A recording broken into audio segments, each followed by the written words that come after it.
Dear student, good morning to all of you. Myself JB sir. Previous video lecture I was talking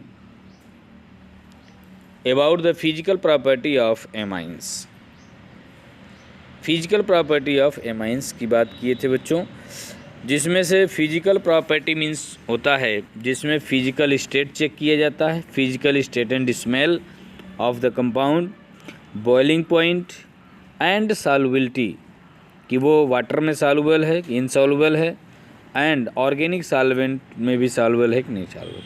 तो यही बात कल चल रही थी बच्चों। इसमें primary and secondary amines are enlarge in the intermolecular association due to the hydrogen bonding between nitrogen of one and hydrogen of another molecules. This intermolecular association is more in the primary amines than in the secondary amines, as there are two hydrogen atoms available for the hydrogen bond formation in it. तो इसके आधार पर हम लोग पढ़े थे बच्चों, जिसमें hydrogen bonding co dot line से इंडिकेट किया जाता है। ये यहाँ पर दिखाया है। हाइड्रोजन बॉन्डिंग कैसे बनती है बच्चों? More electronegative atom and hydrogen के बीच में जब क्या होती है, अट्रैक्शन होता है, तो उनमें पोलराइजेशन काज हो जाता है। मतलब नाइट्रोजन निगेटिवली चार्ज हो जाएगा, पार्शियली निगेटिवली चार्ज, और हाइड्रोजन पॉजिटिवली चार्ज हो जाता है, जिसके बाद क्या होता है, प्लस माइनस में अट्रैक्शन हो जाता है, हाइड्रोजन बॉन्ड बन जाता है। तो हाइड्रोजन बॉन्ड बनने के कारण जो है इनमें क्या हो जाती है, ये वाटर में सॉल्युबल है। ये दिया है soluble and boiling point. Boiling point किसकी अधिक होगी बच्चों? प्राइमरी की, फिर सेकेंडरी की, फिर टर्सरी की। सबसे अधिक प्राइमरी एमीन्स की होगी, क्योंकि उसके पास हाइड्रोजन बॉन्ड बनाने के लिए हाइड्रोजन एटम अधिक अवेलेबल होंगे। प्राइमरी एमीन का जनरल फार्मूला RNH2 है, इसके पास 2 हाइड्रोजन एटम है, जबकि R2NH किसके पास? सेकेंडरी एमीन के पास है, केवल एक ही हाइड्रोजन है, तो हाइड्रोजन बॉन्ड फॉर्म नहीं कर पाएंगे। इसके कारण बॉइलिंग पॉइंट बढ़ जाती है। Compare of boiling point of amines, alcohol and alkanes of similar molecular masses. अब यहाँ पर देखें बच्चों कि मॉलिक्यूलर मॉस दिया हुआ है कि लगभग सेम है सबका मॉलिक्यूलर मास, 73, 72, 74 लगभग approx is equal, but boiling point is different of all the compounds. देखो फर्स्ट देखो, नॉर्मल एमीन है, इसको ब्यूटेनामाइन कहा जा सकता है बच्चों। तो ये है, इसकी बॉइलिंग पॉइंट 350.8 केल्विन दिया है। जबकि ये देखो डाई एथाइल एमीन है, सेकेंडरी एमीन है, इसका भी देखो मॉलिक्यूलर वेट सेम है 73, और देखो बॉइलिंग पॉइंट क्या हो गया, डिक्रीज हो गया। अच्छा, डिक्रीज क्यों हो रहा है? मैंने बताया इसके पास हाइड्रोजन कम है, पॉइंट ध्यान दीजिएगा। इसके बाद ethyl di alkyl N di methyl ethanamine, इसका 300, ये क्योंकि टर्सरी हो गया, देखो ये भी टर्सरी हो गया, बॉइलिंग पॉइंट घट जाएगी। लेकिन देखो ब्यूटेन, अच्छा ये भी, ये टर्सरी नहीं है बच्चों, ये एल्केन है, ये एल्केन है, ये आइसो है। देखिए CH3 CH2 CH CH3 और ये CH3, ये है, इसकी बॉइलिंग पॉइंट 300 है। जबकि सबसे अधिक बॉइलिंग पॉइंट किसकी है बच्चों? सबसे अधिक बॉइलिंग पॉइंट है 390.3 केल्विन, किसका है? ब्यूटेनॉल की, जिसकी बॉइलिंग पॉइंट भी लगभग इक्वल है 74। अच्छा, ब्यूटेनॉल में हाइड्रोजन बॉन्डिंग हमेशा रहेगी, क्योंकि ऑक्सीजन है, ऑक्सीजन के कारण जो है हाइड्रोजन बॉन्डिंग रहती है, इसके कारण बॉइलिंग पॉइंट इनकी इंक्रीज कर जाती है। तो पिछले वीडियो लेक्चर में यहाँ तक बात हुई थी बच्चों। आज हम लोग बात करेंगे what is the chemical property of amines. देखो एमाइंस की केमिकल प्रॉपर्टी यानी कि इनकी केमिकल रिएक्टिविटी क्या है, अब क्यों होती है। देखो अगर एमाइंस का जनरल फार्मूला देखें तो RNH2। अच्छा, इसके पास एक लोन पेयर है बच्चों, ये जो लोन पेयर है इसको रिएक्टिव बना देता है, ये अलग अलग रिएक्शन शो करता है अलग अलग कंपाउंडों के साथ। Different in the electronegativity between nitrogen and hydrogen atom, hydrogen और नाइट्रोजन के बीच की जो इलेक्ट्रोनेगेटिविटी डिफरेंस है, and the presence of unshared pair of electron over the nitrogen atom makes the amines reactive. The number of hydrogen atom attached to the nitrogen atom also decides the course of reaction of amines. That is why primary, secondary and tertiary differ in many reaction. सबका reaction different है primary, secondary and tertiary का बच्चों। क्यों? क्योंकि वो hydrogen bonding और presence of hydrogen atom and more over amines behave है nucleophile, nucleophile की तरह बिहेव करेगा, क्योंकि इसके पास जो लोन पेयर है ये लोन पेयर डोनर है। जो लोन पेयर डोनर होगा वो क्या करेगा बच्चों, वो आसानी से जो है पॉजिटिव सेंटर पे अटैक करेगा, मीन्स न्यूक्लियस को चाहेगा, तो न्यूक्लियोफाइल की तरह बिहेव करेगा। Due to the presence of unshared pair electron, some of the reaction are described below. आइए हम लोग कुछ रिएक्शन पे इसकी चर्चा करते हैं बच्चों। पहला है basic character of amines. Amines basic nature का होता है, इसको कैसे प्रूफ किया जाए? तो फर्स्टली हम लोग जानते हैं कि अगर बेसिक है तो आप उसको लिटमस टेस्ट से चेक कर सकते हो, और दूसरा आप टेस्ट करोगे कि आप उसको किसी एसिड के साथ रिएक्शन करा दिया जाए तो बेस फॉर्म हो जाए, साल्ट फॉर्म हो जाए, तो हम मानेंगे वो बेस है। तो देखो ये रिएक्शन इंडिकेट कर रहा है बच्चों, ये जो रिएक्शन है दोनों इंडिकेट कर रहे हैं कि ये लोन पेयर इसको डोनेट कर रहा है।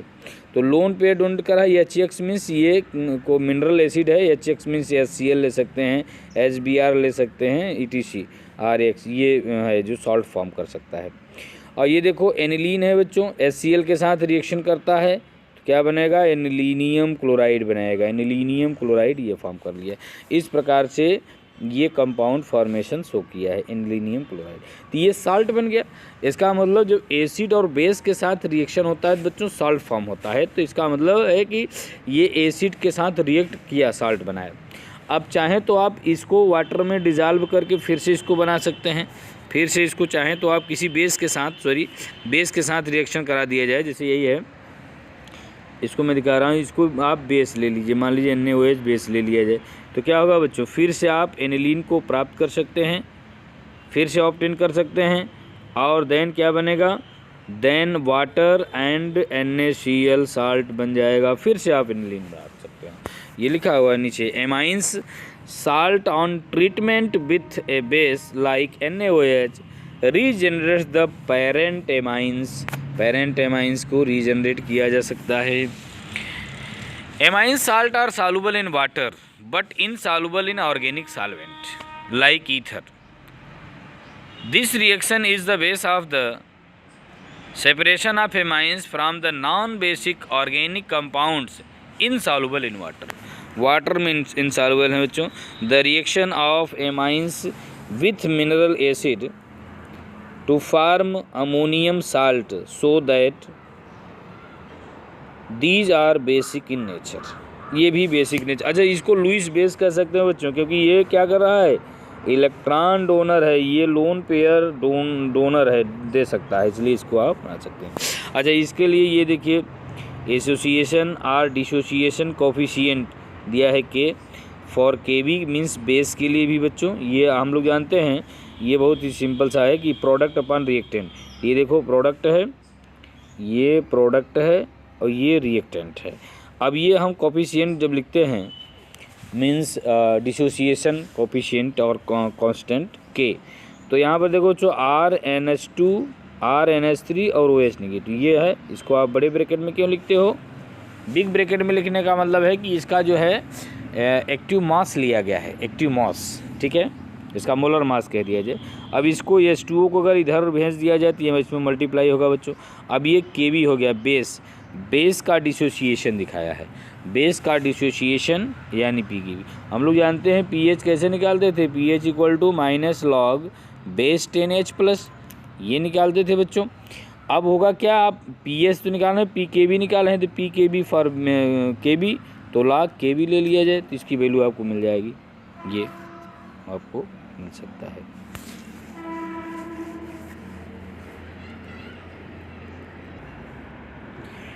ठीक है, तो longer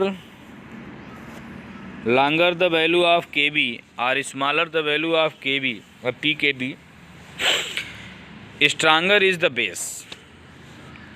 जिसकी जो है लार्जर वैल्यू ऑफ Kb की वैल्यू अगर ज़्यादा होगी या स्मॉलर Pkb की वैल्यू कम हो तो वो स्ट्रांगर इन द बेस को शो कर सकता है। इसमें एक टेबल दिया है बच्चों, आप देख सकते हैं, कुछ टेबल इंडिकेट किया है।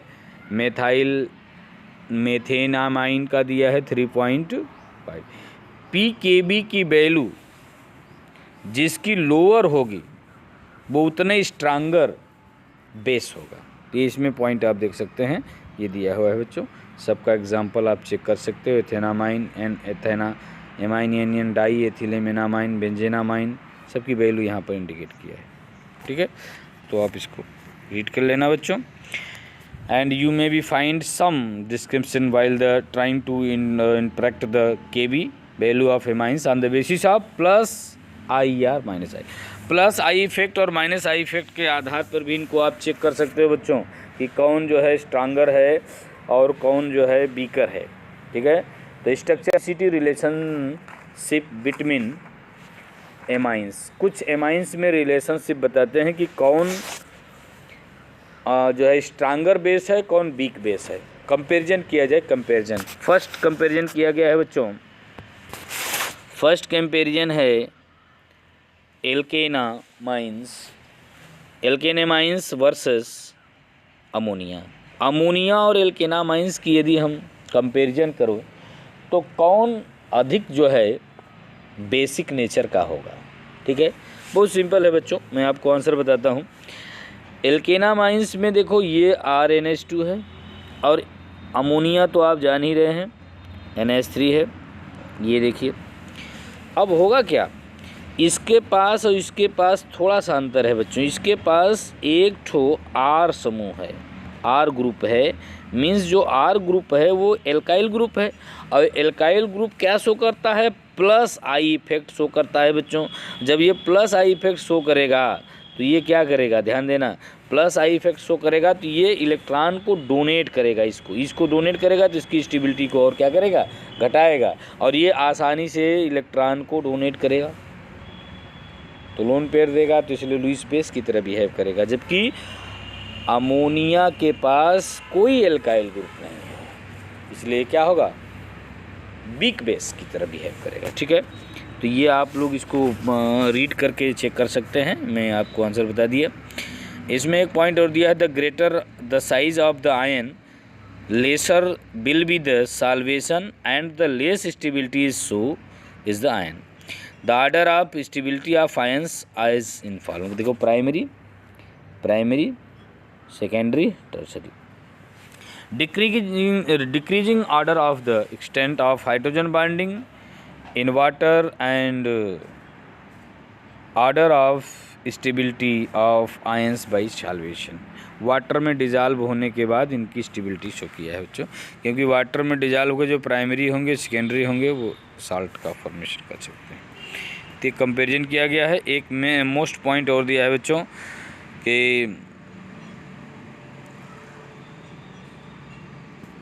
ये देखो, द order of basic